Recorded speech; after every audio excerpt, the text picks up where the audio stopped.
Hi friends, I am Tilak, you're watching Tech Made Me Unique, and today we're going to see how to make your Threads profile private in your Threads app. And if you are new to this channel, make sure to click on subscribe button below. We just quickly move on to the video. So how to make a Threads account private on your Threads application.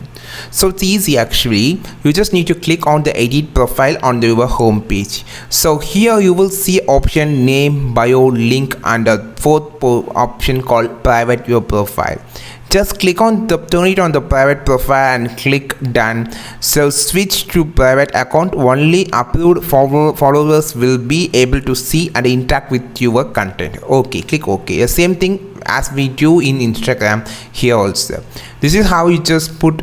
You can see your account now has been privated. You can see a lock symbol which shows the privacy. So you can also go to the making a private account. Just click on the privacy. You can see the private profile has been turned on.